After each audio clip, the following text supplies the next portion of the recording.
Hello everyone, it's time for yet another Grand Theft Auto custom car build.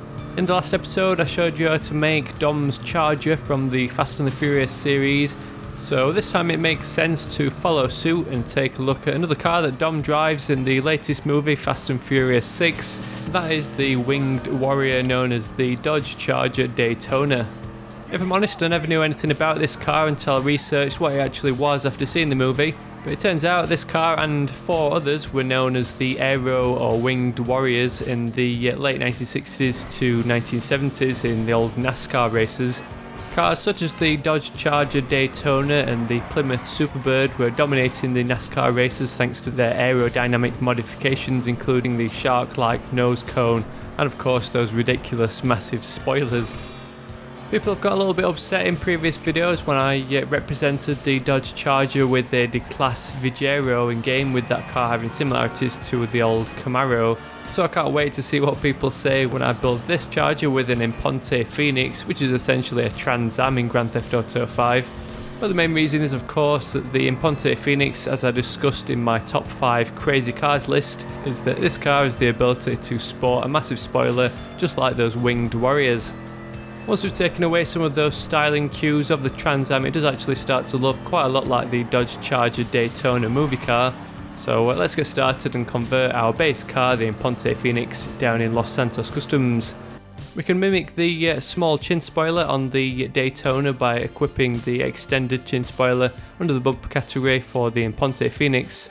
There are 2 options of chin spoilers, one small and one large, but we'll stick with the small one for this build. Another modification that takes away some of those styling cues of the Trans Am and makes it look a little bit like the nose cone of the Dodge Charger is the iron mask under the grille category. That aerodynamic nose cone on the front end of the Daytona rounds off the front end, which helps because the front end of the Imponte Phoenix is slightly pointed.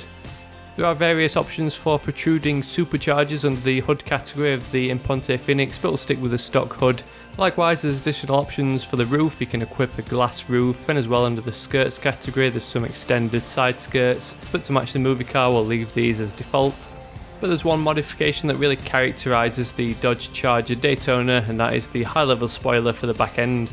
Then all that's left to completely replicate the car is to give it a respray with that deep red. The best fit is under the classic category named Cabernet Red, so we'll select this for both the primary and secondary colours. The Daytona in the movie sports a set of 5-spoke deep dish wheels, and the closest we can get in game is under the sport category named Wangan Master. Once again, it's a shame we can't apply a chrome colour for the wheels, just have to stick with the default alloy.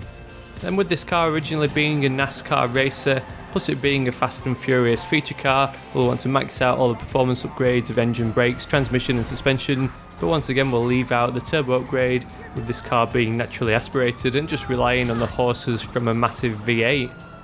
I think those chrome wheels would have just finished off this car, but nevertheless it's quite a good replica of the movie car.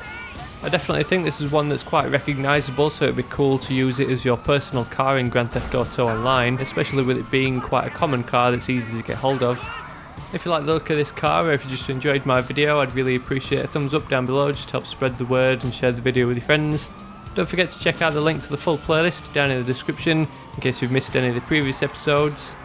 This is almost turning into the how to build cars from the Fast and Furious series, so I'll have to think of some other movies to base cars on for future episodes, but thanks very much for watching and I'll catch you all later.